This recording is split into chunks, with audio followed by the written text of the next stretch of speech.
बड़े शहरों से।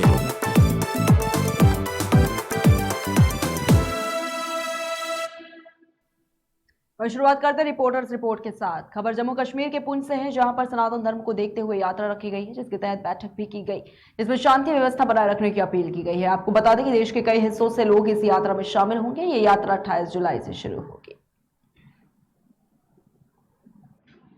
प्रेसिडेंट सर, आप बताएं, जो आज सुरनकोट में डाक बंगले में मीटिंग रखी गई यात्रा के लिए 15 अगस्त के लिए, इसके हवाले से। देखिए, तहसील इंतजामिया सुरनकोट एसडीएम मैडम की तरफ से। प्रेसिडेंट सर, आप बताएं, जो आज सुरनकोट में डाक बंगले में मीटिंग रखी गई यात्रा के लिए 15 अगस्त के लिए, इसके हवाले से। देखिए, तहसील इंतजामिया सुरनकोट एसडीएम मैडम की तरफ से कल एक लेटर शाम को मिला था, जिसमें तमाम तहसील इंतजामिया के अलावा यहाँ पर व्यापार मंडल, सनातन धर्म सभा और जो पीस कमेटी है हमारी सुरनकोट की, उसको भी बुलाया गया था। तकरीबन 12 लोगों को बुलाया गया था और इसके अलावा एडमिनिस्ट्रेशन के तमाम जो 26 डिपार्टमेंट थे उनको बुलाया गया था। यहाँ पर सबसे पहले तो हमारी डिस्कशन यात्रा के मतलब हुई है। जो 29 तारीख को यात्रा जो है वो आ रही है, उसका कैसे अरेंज किया जाए, उसमें तमाम डिस्कशन जो है सनातन धर्म सभा की तरफ से की गई है। हमने भी अपनी अपनी राय रखी है कि ये यात्रा एक मिसाली यात्रा होनी चाहिए, क्योंकि आपको पता है कि कोविड-19 और 370-35 या ए टूटने के बाद पहली बार ये यात्रा जो है बुड्ढा अमरनाथ के अंदर 2 साल। देखिए, व्यापारियों का खबर शाहजहांपुर से है, जहां पर लोगों ने जीएसटी के विरोध में प्रदर्शन किया है और इस दौरान लोगों ने डीएम को वित्त मंत्री के नाम से ज्ञापन भी सौंपा है। प्रदर्शन के दौरान वकील, किसान, व्यापारी आदि लोग मौजूद रहे। साथ ही आपको बता दें कि हाल ही में 5% जीएसटी लागू की गई थी। देखिए, व्यापारियों का सदैव सरकार अपने तरीके से उत्पीड़न करती है और महंगाई की तोहमत व्यापारियों के ऊपर लगाती है। ये प्रत्येक सरकार की नीति रही। एक तरफ तो सरकार ये कहती है कि हम गरीबों को मुफ्त में अनाज देते हैं, और दूसरी तरफ उन पैकिंग के ऊपर आटिया का दावल, आज तक का हिंदुस्तान को आजाद हुए 75 वर्ष हो गए। आज हम कुछ दिनों में अपनी स्वर्ण जयंती मनाएंगे। इन परिस्थितियों में जबकि गरीब लोगों को अनाज मुफ्त देने की सरकार की योजना वर्तमान में पिछले कुछ समय से चल रही है, सरकार ने ऐसी पैकिंग के ऊपर आटा, दाल, चावल, अन्य चीजों की जो कि 25 किलो से ऊपर की हैं, उनके ऊपर टैक्स लगाने का निर्णय लिया है। ऐसी परिस्थितियों में क्या व्यापारी और क्या भारत की आम जनता तेजी से बच सकेगी? हम सभी लोग, सभी व्यापारी अपने प्रांत के प्रांतीय अध्यक्ष माननीय श्री बनवारी लाल कंचन जी की अगुवाई में आज के दिन पूरे उत्तर प्रदेश में इस बात का विरोध कर रहे हैं कि सरकार को अपनी नीतियों पर चलना चाहिए, लेकिन ऐसी नीतियां जो कि जनता के विरोध में हो, व्यापारियों के विरोध में हो, बहुत ही शर्म की बात है। हम सभी लोग आज डीएम साहब से आह्वान कर रहे हैं कि आइए और मेरा ये जो ज्ञापन है इसको लीजिए और हमारी माननीय वित्त मंत्री जी को, सीतारमण जी को इसको पहुंचा दीजिए। देखिए, व्यापारियों का। वहीं खबर रीवा से है, जहां पर एक महिला ने अपने देवर पर दुष्कर्म का आरोप लगाया है। आपको बता दें कि पीड़िता ने एसपी से न्याय की गुहार लगाई है। पीड़िता ने बताया है कि कुछ दिन पहले उसके पति की मौत हो गई थी, जिसके बाद उसके देवर ने उससे शादी का झांसा देकर दुष्कर्म किया है और उसके बाद मारपीट भी की, जिसकी शिकायत पीड़िता ने एसपी कार्यालय में की है। मैं बाहर निकली हूँ 18 तारीख का रात में 1 बजे अपने लड़की का पेशाब कराने के निकली हुई बाहर। लाला ने, मेरे देवर बाहर छुपा थे, मेरे हाथ पकड़ के घसीट के अंदर ले गया। मारे चेहरे में, मुंह में खरगोटा था, लगता था दांतें में काटा था। फिर जबरदस्ती पटक के जमीन में गलत के रखा। जब गलत किया, मैं आधे घंटे बाद जब छुट्टी हूँ तो बाहर निकली हूँ घर से। जब को सभी परिवार का मैं बुला के दिखाएंगे, देख लो क्या करे हैं। उसके अंदर कर दी हूँ, अंदर करके सकरी दे दी हूँ। तो सकरी दे दी हूँ तो उसको माँ पहुंची है तो ठेल के बाहर निकाल ली है। तो कौन किया है, क्या नाम है आरोपी का? नाम है क्या कहते, फारूक मोहम्मद। और सास का नाम है, जो निकाली है उसका नाम है सैफुन निसा। जब छुट्टी में मैंने 100 नंबर लगाई थी, 100 नंबर गई थी, थाने पर ले आई। थाने पर 6 दिन थाने वाले बैठाए रहे। फिर 2 बजे बोले कि तुम्हारा आज काम कुछ नहीं होगा, जाओ घर। फिर वहाँ से मैं घर चली आई। जाओ तुम्हारा, आज तो मैं वहाँ एसपी के यहाँ आई। मैं बाहर निकली हूँ। वहीं खबर एटा के जलेसर नगर से है, जहां पर प्रशासन की छापामार रणनीति से परेशान व्यापारियों ने धरना प्रदर्शन किया है। आपको बता दें कि व्यापारी पिछले 2 दिन से धरने पर बैठे हैं। व्यापारियों का ये कहना है कि प्रशासन के द्वारा 2 फैक्ट्रियों को सील कर दिया गया है और दर्जनों फैक्ट्रियों पर बिना नोटिस दिए निरीक्षण किया गया है और इससे व्यापारी जो है वो काफी परेशान भी है। ये मामला है कि जलेसर में जो सोडा व्यवसायी है उनका स्थानीय प्रशासन उत्पीड़न कर रहा है। जलेसर में जो सोडा फैक्ट्रियां हैं यहाँ सैकड़ों वर्षों से सोडा बनता चला आया है और लगभग इन फैक्ट्रियों से 1000 परिवार जुड़े हुए हैं जिनकी रोजी रोटी चलती है। और फैक्ट्रियों में जो भी सोडा कलमी सोडा बनाया जाता है वो कोई ऐसी चीज नहीं है जो अवैध हो और स्थानीय प्रशासन उसको उस पर तरह तरह के आरोप लगाकर उन फैक्ट्रियों को बंद कराना चाहता है। मैं मनोज कुमार वासने, बजरंगी अध्यक्ष, उत्तर प्रदेश उद्योग व्यापार प्रतिनिधि मंडल जलेसर, वरिष्ठ भाजपा नेता, वरिष्ठ पूर्व अध्यक्ष भारतीय जनता पार्टी, शासन और प्रशासन से यह मांग करता हूं कि जो व्यापारियों के साथ उत्पीड़न किया जा रहा है वो बहुत गलत है। अगर इस उत्पीड़न को बंद नहीं किया गया तो जलेसर उद्योग व्यापार मंडल व्यापारियों के साथ कंधा से कंधा मिलाकर आंदोलन। क्या घटना घटित हुई है? खबर बदायूं से है, जहां पर एक युवक का शव ट्यूबवेल के छज्जे से लटकता हुआ मिला और उससे घर में हड़कंप मच गया। आपको बता दें कि परिजनों ने गांव के ही लोगों पर हत्या का आरोप लगाया है। घटना की सूचना मिलने पर पहुंची पुलिस ने शव को कब्जे में लेकर पोस्टमार्टम के लिए भेज दिया। साथ ही साथ पुलिस इस पूरे मामले की जांच में जुटी हुई है। ये क्या घटना घटित हुई है आपके देवर के साथ में? उनको साजे हो, नरेश को, रामपाल को, अच्छा, मनीष ठाकुर ही जमीन कत्ते दोनों। इनमें काफी दिन से अपनी शराब पी की लड़ाई होती रही थी। तो इनमें परसों और लड़ाई हुई पड़ी अम्पाली पत्नी में और नरेश की पत्नी में। तो अम्पाली पत्नी FIR कर आई और नरेश की पत्नी FIR कर आई। फिर हमारे देवर मनीष ठाकुर एक ट्यूबवेल पे मार के टांग दिए। कब टांगे? आज हमने सुबह 6 बजे देखे हैं। अच्छा, हाँ। तो किसने टांगे हैं ये नरेश ने, रमेश चंद ने, मोर सिंह ने। अच्छा, गाँव के ही हैं ये? हाँ। अच्छा, क्या नाम था तुम्हारे देवर का? अम्पाल। ये क्या घटना घटित हुई?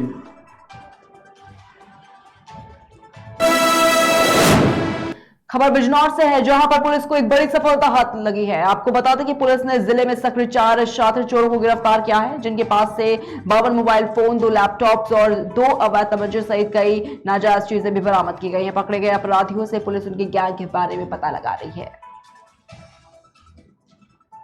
जब अपनी खास की सूचना पे कोतवाली नगर पुलिस ने बाईपास रोड रेलवे फाटक के पास से 4 अभियुक्तों को गिरफ्तार किया। शावेज, आदिल, कासिफ और खालिद। ये सभी के सभी जो है मोबाइल चोरी, लैपटॉप चोरी और उसके पुनर्विक्रय का काम करते हैं। इनके पास से 52 mobile phone, 2 laptop, HP company के 2 अवैध तमंचे, 315 बोर और 2 जिंदा कारतूस, 2 चाकू नाजायज बरामद हुए। इनमें से 1 लैपटॉप और 4 मोबाइल फोन जो थे वो हमारे बिजनौर की चोरी के थे। शेष के क्रम में भी सर्विलांस की टीम लगी हुई है और उनको हम कनेक्ट करके अब इन्होंने मेरठ, मुरादाबाद, आसपास के जनपदों में रेकी करते हैं और चोरी करते हैं। तो अभी जो 12 मोबाइल मिले हैं, लैपटॉप मिले हैं, इनके IMEI नंबर से हम इन्हें केसों से कनेक्ट करके शेष केसेस का भी अनावरण कराएंगे। अभी हमारे एक केस से जुड़े मोहल्ला ज्ञान विहार में एक घर से जिन्होंने चोरी की तो वो भी बरामद किए हैं।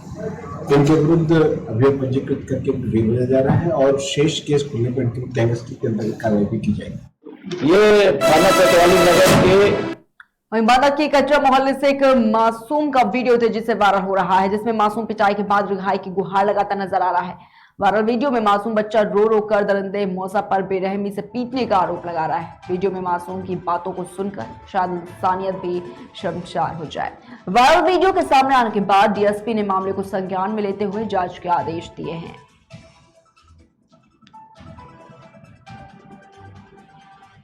ये थाना कोतवाली नगर के कटरा मोहल्ले में एक मकान के छत पर एक बच्ची रो रही थी, जिसका पड़ोसी के द्वारा वीडियो बनाया गया है, जिसकी जांच में यह तथ्य प्रकाश में आया है कि बच्ची स्कूल न जाने के लिए रो रही थी कि स्कूल नहीं जाऊंगी और उसके मौसा और उसे लेकर के मम्मी के कहने पर स्कूल छोड़ने के लिए लेकर जा रहे थे।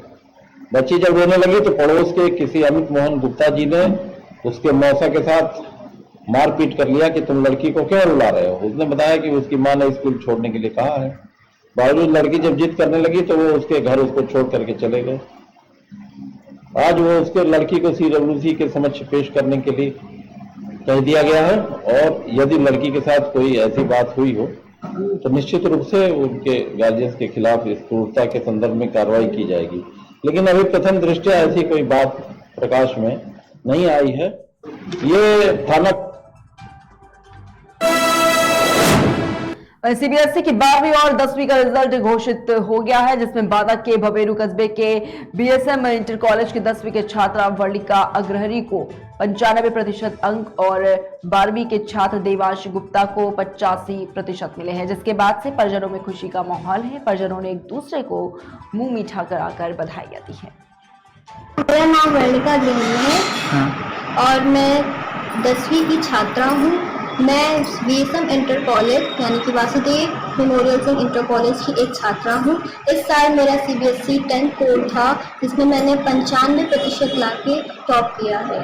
जी, इसका श्रेय किसको देना चाहेंगे आप? मैं इसका सबसे बड़ा श्रेय अपनी प्रिंसिपल मैम और अपने टीचर्स को देना चाहती हूँ, जिन्होंने मेरे हमेशा सपोर्ट किया है और आज उन्हीं की वजह से मैं इस कामयाबी। क्या नाम है? वहीं बांदा में पहली बारिश से बिजली व्यवस्था की पोल खुल गई है, जब अचानक जिला अस्पताल के ट्रॉमा सेंटर की बिजली गुल हो गई, जिससे डॉक्टरों और भर्ती मरीजों को बड़ी दिक्कतों का सामना करना पड़ा। जहां एक तरफ डॉक्टर अंधेरे में मरीजों का इलाज करते नजर आए, तो वहीं दूसरी तरफ गर्मी से बेहाल मरीज भी कैमरे में कैद हो गए। कुछ मरीज तो वार्ड के बाहर ही इस भीषण गर्मी में बैठे नजर आए। बताया जा रहा है कि इलाके की बिजली सब स्टेशन में कोई बड़ा फॉल्ट आ गया था, जिसके चलते कई घंटों तक बिजली गुल रही। आपको बता दें कि बिजली ना होने की वजह से जांच मशीनें भी बंद पड़ी रही और अस्पताल प्रशासन का यह कहना है कि जनरेटर वैकल्पिक व्यवस्था में था, लेकिन शायद अस्पतालों को डीजल का पैसा भी मिलना बंद हो गया है। वहीं जब बिजली विभाग के अधिकारियों को फोन लगाया गया तो सभी ने लापरवाही के सभी हदें पार करते हुए फोन नहीं उठाया। क्या नाम है आपका? जी, वंदना। वंदना जी, ये बताइए कौन है आपकी? लड़की। लड़की है? विभाग में भर्ती है? अच्छा, कितने बजे से भर्ती है? कितने बजे से भर्ती है? कब से भर्ती है? अभी भर्ती है। सब जिला अस्पताल में लाइट नहीं है, कब से नहीं है, क्या मामला हुआ? आज करीब सुबह 10 बजे से लाइट नहीं है और यहाँ बता रहे हैं कि बिजली आधी रात से ही नहीं आ रही है और हमारा जनरेटर पहले चल रहा था, लेकिन जनरेटर भी बंद हो गया है और हम लोगों का धीरे काम करना पड़ रहा है। तो मरीजों को दिक्कत ना हो रही है? सभी मरीजों को परेशानियां हैं, क्योंकि गर्मी का मौसम है तो सारे मरीज बाहर बैठे हुए हैं और मरीजों की समस्या है। क्या नाम है आपका?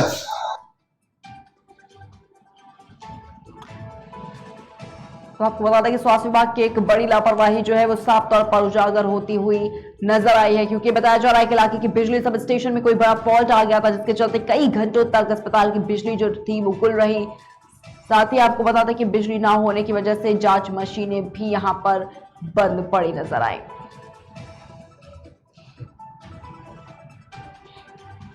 और इसी खबर पर तमाम जानकारी के लिए हमारे साथ हमारे संवाददाता पूरन राय फोन लाइन पर जुड़ चुके हैं। पूरन, आप जानना चाहूंगे सबसे पहले क्या कुछ पूरा मामला रहा जिसके चलते स्वास्थ्य विभाग की एक बड़ी कमी जो है वो यहाँ पर उजागर होती नजर आई है? पूरन।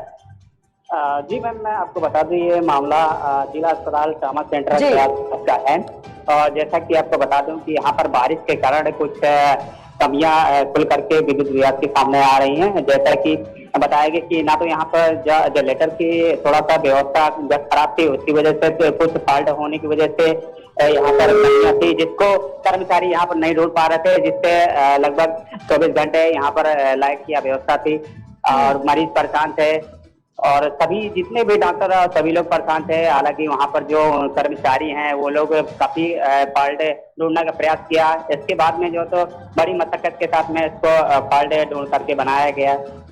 पूरन के स्वास्थ्य विभाग की तरफ से इस मामले को लेकर कोई बयान सामने आया है? जी मैम, हमने कोशिश तो किया CMS से, वहाँ से CMS से बात किया, CMO से बात करने का प्रयास किया। हालांकि ये लोग कुछ भी बताने बोलने को तैयार नहीं थे।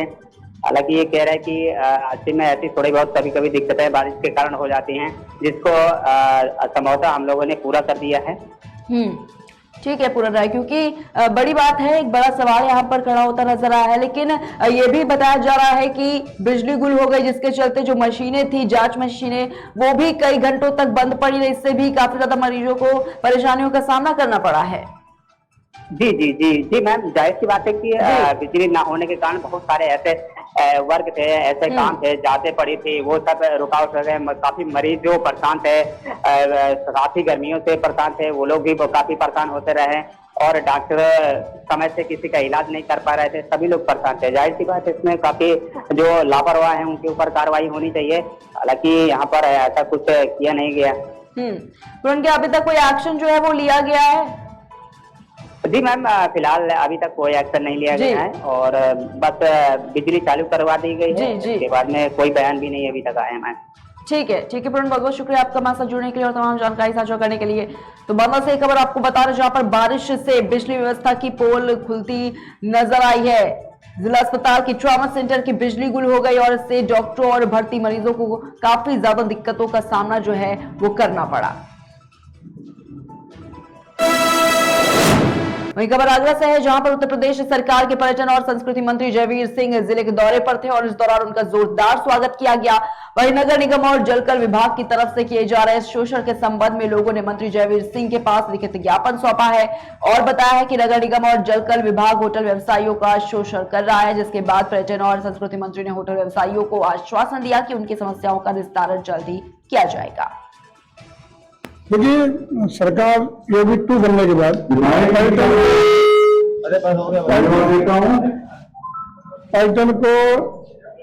पर्यटन के क्षेत्र में उत्तर प्रदेश को सबसे प्रिय प्रदेश, सबसे अनूठा प्रदेश बनाने के लिए उत्तर प्रदेश सरकार का संकल्पित है और बहुत सारे निर्णय हर जिले में जिला पर्यटन और कल्चर परिषद का गठन, जैसे माननीय विधायक लोग, माननीय सांसद, माननीय जनप्रतिनिधि, टूरिज्म और कल्चर क्षेत्र के विशेषज्ञ, उनके जानकार, इनको नॉमिनेट किया गया है, वो गठित हो गई हैं। उनके द्वारा हर जिले की योजनाएं जाएंगी।